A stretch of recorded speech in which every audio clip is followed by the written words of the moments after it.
Hello and welcome. You're watching To The Point.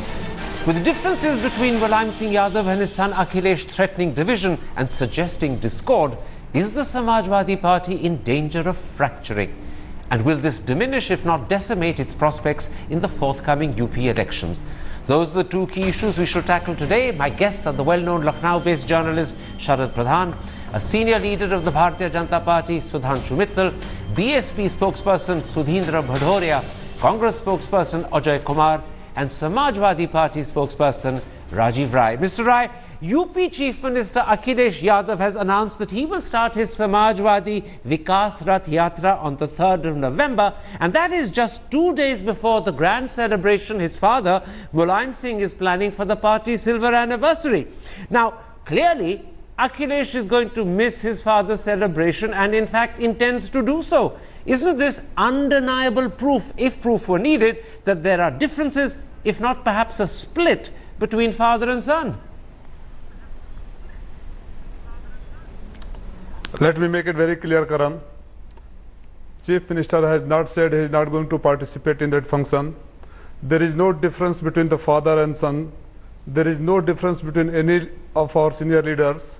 And everybody accepts the one fact: Netaji is the father of the party, Netaji is supreme, and whatever he says, be it CM, be it anybody else, has to follow that. CM has started with the only intention because BJP and other parties are starting a campaign, and we are already delayed for more than a month. Okay. Just for that. And he is not going to campaign Rath Yatra, he is not going in some other country, other planet with the Rath Yatra. He can always come back and participate and go back. Nobody has he said that I am not going to participate in that function. Mr. Rai, I accept your point that the Chief Minister hasn't explicitly said he won't participate in the Silver Jubilee functions. I accept that point, but let me, Sharad Pradhan, put to you the background, because that gives you a very different impression. After all, this letter saying that he was starting the Rath Yatra was the way in which the Chief Minister communicated to his father. Now, normally sons don't write letters to their fathers. They pick up the phone or go across the road and speak to them. But this was done by letter. Secondly, the letter was released to the media by Akhilesh loyalist Rajendra Chaudhary, who incidentally was just a few days before that sacked as the party spokesperson by Gopal Yadav. Furthermore, the celebrations for the Silver Jubilee are being organized by Gayatri Prajapati, who Akhilesh sacked from the cabinet, but was brought back by Mulayam Singh against Akhilesh's wishes. When you add that background, do you get the impression the son is going to be there for the dad celebration, or do you get the impression the son is very politely telling his father, you're not going to see me? I think now the war is out in the open. And Akhilesh, by sending this, shooting out this letter, has further reinforced the fact that he is not in consonance with his father at all. Father and uncle. You know, the main war is with the uncle, who is being backed by the father. That is Gopal Yadav.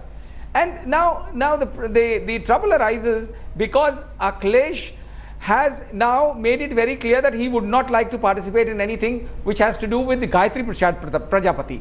But let me tell you, Karan, I wouldn't be surprised if Akhilesh sets out on this yatra and then returns on the 5th for a brief while for a photo op and goes back. You know, that is a possibility that I am being told by some insiders could be done. But that is yet to be finalized. However, what the father has done, you know, father diminished his authority all along. Father had been doing all the backseat driving, as a result of which Akhilesh was all along undermined. Okay. His position was undermined because you know, you must have heard of stories, this joke about UP having 5.5 chief ministers. And what happened eventually when Akhilesh decided to say enough is enough, that's the point when they have come to a verge of split. Absolutely. And Akhilesh at the end of the day wants to prove his own leadership because he is realized. I agree, but let me stop you there. I want to bring in my other guest, Sudhanshu Mittal. It's possible, as Sharad Yadav says, that Akhilesh may make a photo op at his father's celebration. No one can rule that out. But if you dig a little deeper into the background, what becomes undeniable is that there is a sharp divide between father and son, because just a few days before the son suggested he may not be there for the Silver Jubilee, Mulayam Singh failed to make clear in public whether Akhilesh would be the chief minister after the elections. And even though party Vice President Kiranmoy Nanda since then has said Akhilesh will be Chief Minister, Mulayam has kept stubbornly silent on that subject. Now, when you go further deep into the background, as I have, doesn't it become clear that when a father denies his son the chief ministership, and in India fathers don't do that, the division and the difference between dad and son are pretty deep?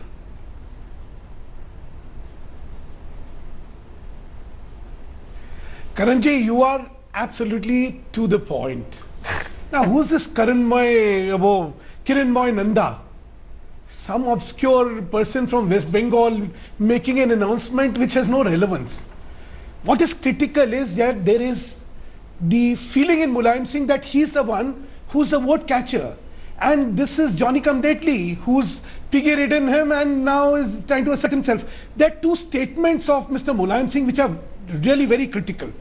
You see, on 25th September, what does Mulayam Singh ji say? Akhilesh, अगर शिवपाल को अध्यक्ष बनाने से नाखुश हैं, तो उन्हें याद रखना चाहिए कि उन्हें मुख्यमंत्री के बनाने में जनता के लिए स्वीकार्यता नहीं थी, लेकिन क्योंकि वो मेरे बेटे थे, इसलिए स्वीकारे गए. उनका कोई राजनीतिक कद नहीं था. This is as late as 25th of September. On 14th October, what does he say? He says, मेरे नाम पर वोट मांगी गई, लेकिन मैंने अखिलेश को सीएम बनाया. आने वाले चुनाव में सीएम कौन होगा, इसका फैसला जो है विधायक मंडल करेगा.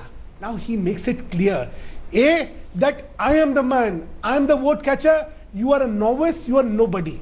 Secondly, I am not announcing you as the chief minister. The chief minister will be announced by the party after this thing. And can I just add, Mr. Mittal, can I add, in India, fathers don't treat their sons like this. Fathers, if anything, give their sons special unfair treatment. They don't be brutally honest about the son's incapacity. So when Mulayam is actually pointing out to his son that you are my creation, no one voted for you, he's actually suggesting that the differences between dad and son are deep and pretty close to irreconcilable. And let me bring you in on that, Mr. Bhadoria, because the truth is, the situation is like peeling an onion or like those Russian dolls.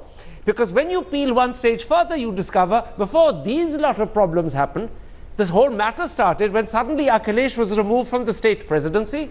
His uncle was brought in his place. Then Gayatri Prajapati was reinstated, though Akhilesh had sacked him from the cabinet. And finally, Akhilesh's supporters, a number of young youth leaders, were expelled summarily by Shivpal Yadav. Now, all of that deep background makes it crystal clear to everyone, doesn't it, Mr. Bhadoria, that dad and son don't get on. And these problems have been there for a long, long while.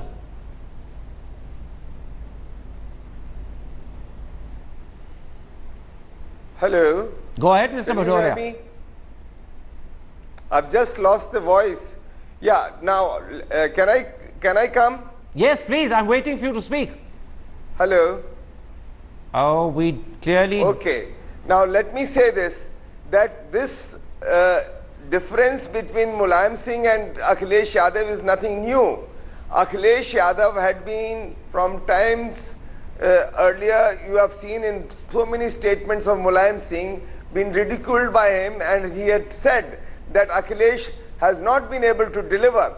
There is corruption all round. His ministers are making money. His goons are going and capturing plots. So therefore, Mulayam Singh was all the time critical of Akhilesh as a leader. Now today Akhilesh is trying to assert it is too late in the day. The whole party has crumbled like a pack of cards. It is just an artificial cosmetic arrangement where they are just coming together on different occasions. But for the purpose of politics and elections, this party is a completely divided house. Yes. And therefore I don't see any unity among these family members, and they will, I am quite sure, before elections, there will be many parties, and I am quite sure one of them will be headed by Akhilesh, the other by the uncle. Okay. That's 5.5 parties and 5.5 chief ministers, which was talked about by earlier spokesperson. Ajay Kumar, it's theoretically possible that Mulayam Singh Yadav is an extremely honest father, doesn't hesitate to criticize his son in public. In fact, not just criticize, doesn't hesitate to humiliate his son in public. That is theoretically possible, but most Indians would say, given the way fathers treat their sons, it's both implausible and unlikely. And the reason why it's unlikely is that it's not just Akhilesh Yadav who's likely to miss those silver jubilee celebrations. Expelled youth organization chiefs and even some MLCs, all of whom are supposed to be Akhilesh's supporters, have also vowed, it said, to boycott the celebrations in protest against the expulsion of their colleagues by Shivpal Yadav. And finally, Akhilesh's loyalists are now putting up hoardings in UP with Akhilesh's image, but Mulayam's image and Shivpal's image is missing. Now, when you add all of that, what looked like a difference between father and son seems to be becoming a split in the party.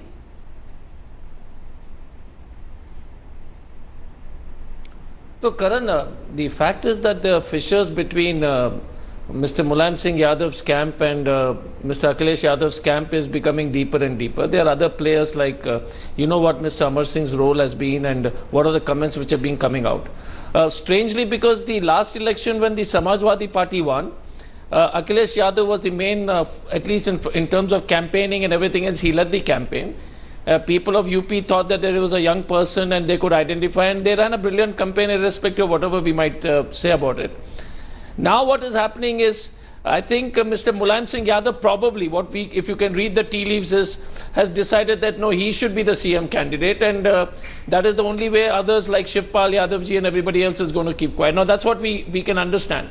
But very sad, because the fact that he ran it right till the fag and right up to the election, to the point of election, Akhilesh has been leading, irrespective of whatever people might say. He's had irrespective of what people might say, overall in terms of what people think about Akhilesh Yadav compared to the other family members or others in Samajwadi party, he definitely had a much better reputation. Absolutely. So this is obviously going to be a huge split, and the split is much deeper. And the split is much deeper, Karan. I'll just finish and say, it's going, and it's not something which is going to heal. It's been in the making for the past past 2-3 years. Let me put your point to Rajiv Rai, who's with us, because he is the Samajwadi Party's official spokesman, and he must feel today as if he has a hell of a task having to defend his leaders against the overwhelming evidence. I'm going to add to your problem, Mr. Rai, by quoting to you the letter Mulayam Singh's cousin and the National General Secretary of your party, Ram Gopal Yadav, wrote him just a couple of days ago. He said in that letter that if the party's tally falls below 100 at next year's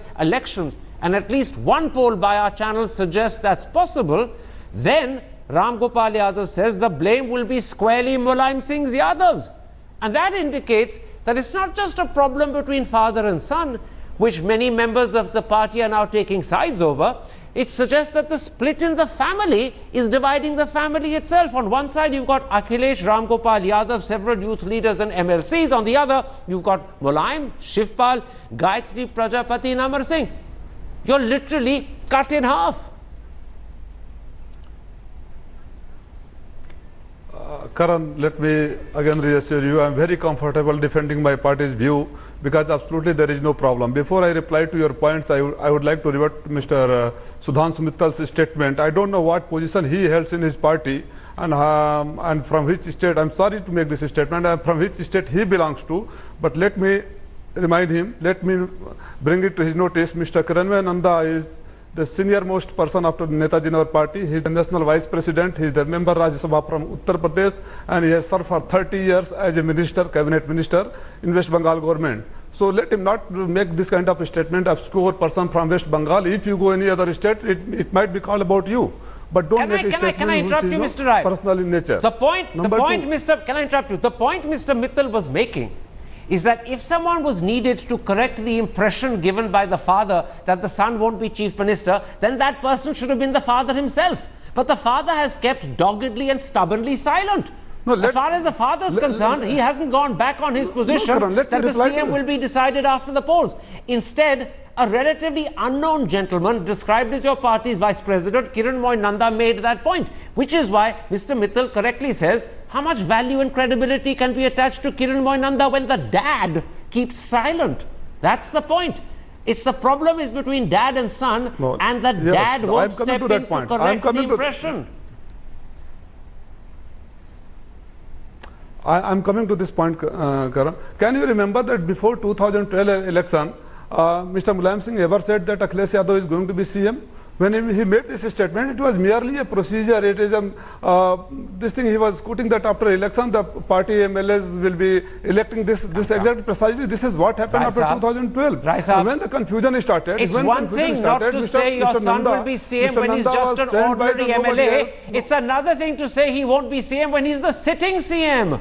Do you remember Sonia Gandhi being asked before the 2009 elections about who would be Prime Minister when Dr. Manmohan Singh was sitting? She covered her face on the cover of the party manifesto to make it clear Manmohan Singh was the face of the party. That's how party presidents behave when they support their sitting PM or CM.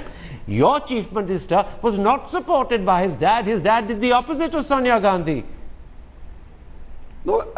No, he has not made any opposite statement. It is the prerogative of Netaji to choose who should be the vice president of the party, who should be the chief minister. But he takes in confidence all the elected MLAs. What is wrong in that? He is not going to be the next chief minister. He's not. There's nothing wrong in it if you equate Mulayam Singh Yadav to God and think he has the prerogative of God to choose and decide. But there's a lot wrong with it if you think that Mulayam Singh Yadav is just a party president who looks as if he's sidelining the chief minister. But let me bring in others. I don't want this to be a problem between you and me. Sharad Pradhan, I'm going to ask you a simple question and I'm going to ask you to give me a short answer. Sharad Pradhan, listen to my question first. Political splits in parties are one thing. But when the family gets divided on top of the political split, you have politics and blood intermingling. Now, when that happens, will you agree, not only is the difference and the divide serious, it's undoubtedly at that point irreconcilable. Very true, very true. That you hit the nail on the head. Can be it's very, this party unfortunately is a family party. Whenever anything happens, it's just 5-6 members of the family who sit down and decide. And now in this family, what has added, what has come as a major agent provocateur is Amar Singh. He is the man whom Akhilesh didn't want back in the party. He was thrown out 6 years ago, and he maneuvered his way back into the party via Shivpal Yadav, who apparently, according to some insiders, was promised that Amar Singh would see that he becomes chief minister, gets the chief minister's job for a few months. And don't forget what the father Mulayam Singh Yadav said about Amar Singh in solid support of him. And when the father said it, the father was aware that those words would rub up the son the wrong way, but clearly dad didn't mind. Let me bring in Sudhanshu Mittal. Sudhanshu Mittal, you know, as I was saying... One more thing I wish quickly, to add. Mr. Pradhan, quickly. Go ahead. Well, it's Amar Singh, and not just Amar Singh. There are 2 women also involved in it. Now, Mulayam Singh's second wife, who's worried about her son's fate, Pratik's fate, political fate, because he has lots of properties. Dear Lord, this is becoming a bit like the Mahabharata. But this is where he wanted. So this is becoming a bit like the Mahabharata when the wives are involved and the wives are manipulating. Or maybe I'm talking of the Ramayana, or maybe a bit of both. When wives get into the business of manipulating their sons, stepsons, and other wives' sons, the story has the dimensions of Indian mythology. It's becoming richer and richer. Absolutely. Mr. Mittal, it's not just wives. Unfortunately, it seems legislators of the Samajwadi party are now pitching in. Today's Indian Express says that the MLC from Mainpuri, a certain Uday Veer Singh, has written to Mulayam Singh alleging that Shivpal and other family members have misled him, that they've hatched a conspiracy against Akhilesh, and then worst of all, Uday Veer Singh has told Mulayam Singh that Akhilesh should be the national president and Mulayam therefore presumably should give up the job he has. Now, when MLCs come into the picture like this, surely the problem is getting deeply serious. Absolutely. Karan ji, there's a Hindi saying, "Chhach bole so bole, ab to chalni bhi bol rahi hai." The divide is clear. It's a vertical divide. And the reason is that, as their own Azam Khan said, it is a sinking ship which has a hole. Now, the moment the ship has a hole and it is sinking, you are bound to face all these things. You know, if you look at the problem, you know, it all started in somewhere 21st June when the Qaumi Ekta party was sought to be merged with Sapa.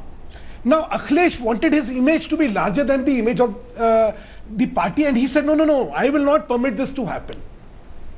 Now, and he prevailed. So, the only way to hit back was on 15th August, Netaji hits back and says, there is a conspiracy being hatched against Shivpal Yadav.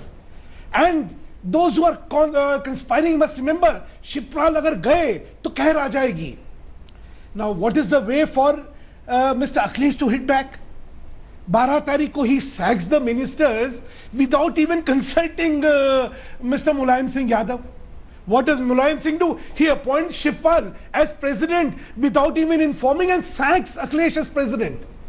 Now, so the great Indian tamasha of Samajwadi party goes on. It's a comedy which goes on, and the icing on the cake is when Mulayam Singh ji says, no, I'm not announcing him as chief minister, unlike in spite of what Mr. Rajiv Rai may say.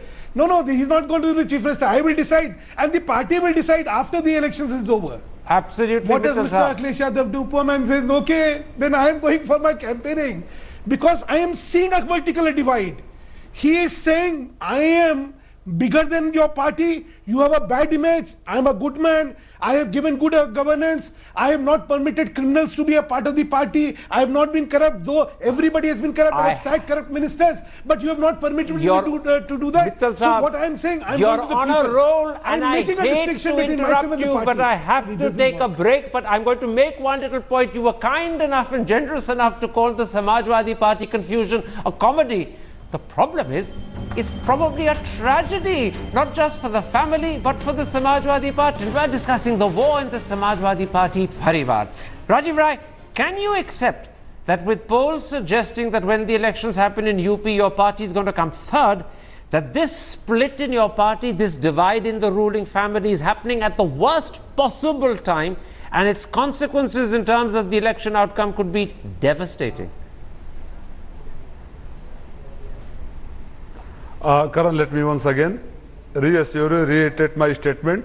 There is no split in the party, there is no group in the party, and with regard to the poll opinion, let me remind you, right from inception of Samajwadi Party, the media has never projected. I was very much, almost all the channels I was there, and I spent much time on the Aaj Tak in 2012, where they laughed at me when I said we are going to have absolute majority. We are given 120 seats. Now we are given 103. There is no much difference. We are not disturbed with that. The fact remains the same. You said same thing in the Bihar. You said you means media opinion poll said same thing in the Bihar, same thing in the Delhi, and same thing is going to be repeated. All those.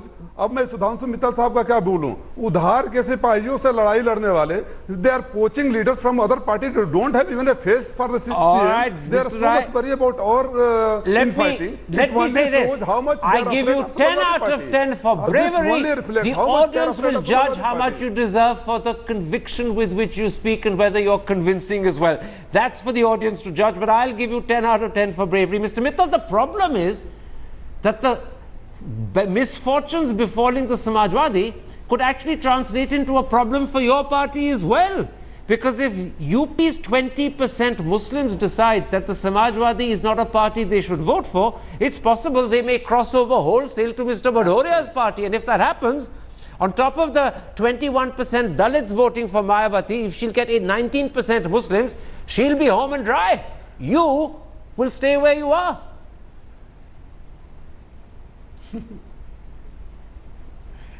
Karan ji, let's first understand that the politics of hope and delivery has superseded the politics of caste in Indian politics.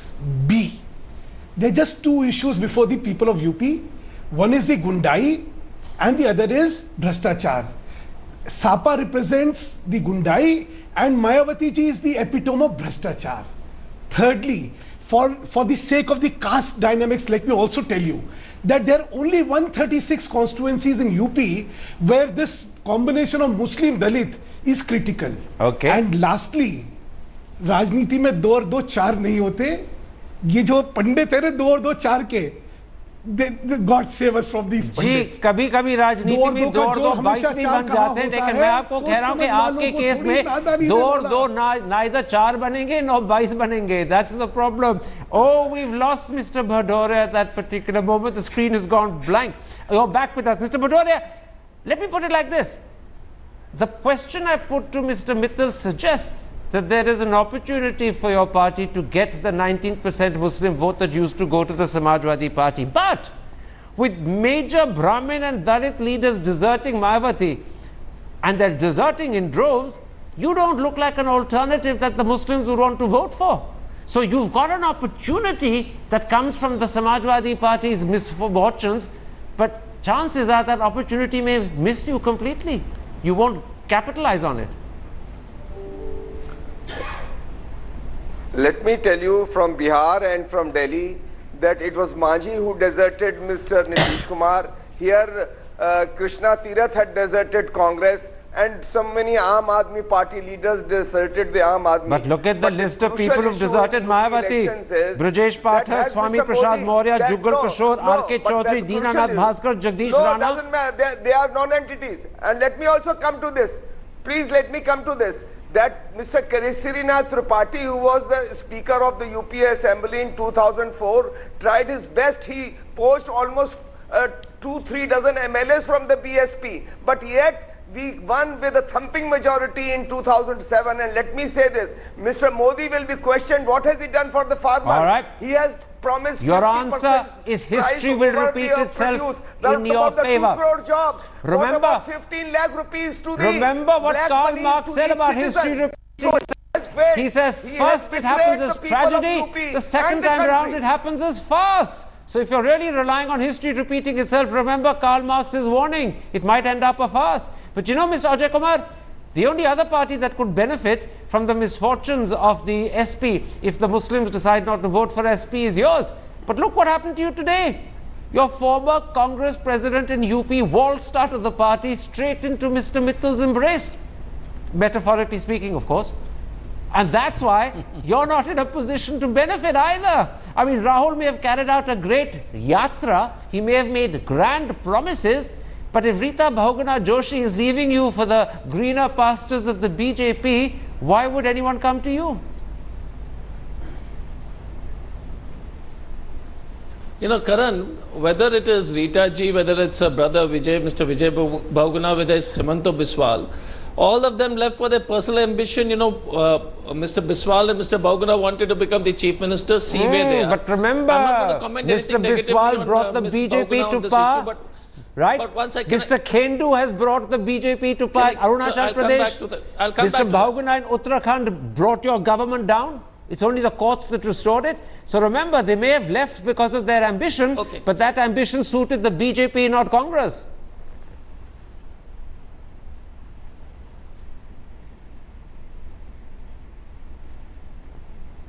What happened? Oh, at that sad moment, the picture is frozen. Let me bring you in at that point, Mr. Sharad Pradhan. It seems that the misfortunes that are going to befall the Samajwadi party, if the analysis we're presenting in part 1 is correct, is not only damaging the Samajwadi party's electoral prospects, but it's very unclear who is going to benefit. The BJP could lose if the Muslims go to Mayawati.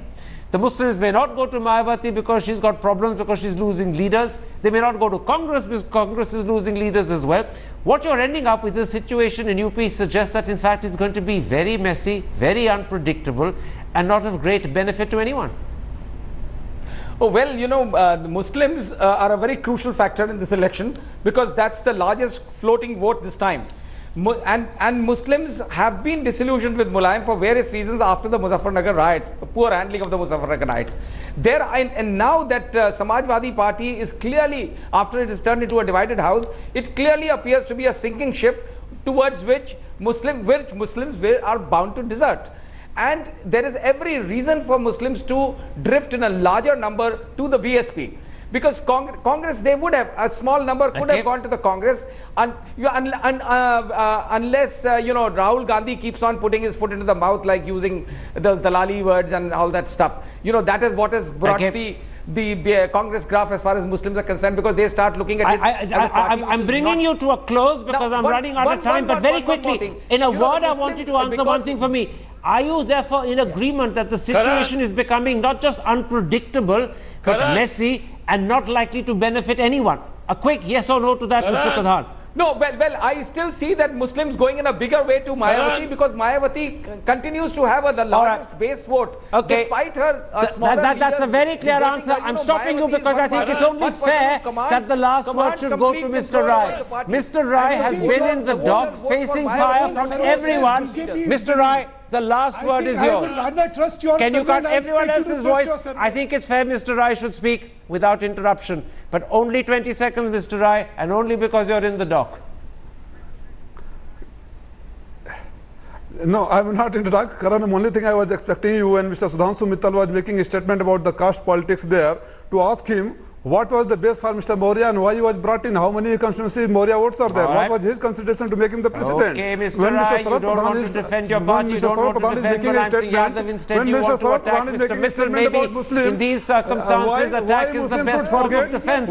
Maybe some would say it's the only defense you have, because none other looks plausible in these circumstances. I'm afraid I've run right out of time. It's been an entertaining show. It's also been a quarrelsome show, but then what else can you expect when UP politics looks like such a bright royal mess? My thanks to all my guests for joining me, and if you haven't, thanks for watching. Goodbye, good night.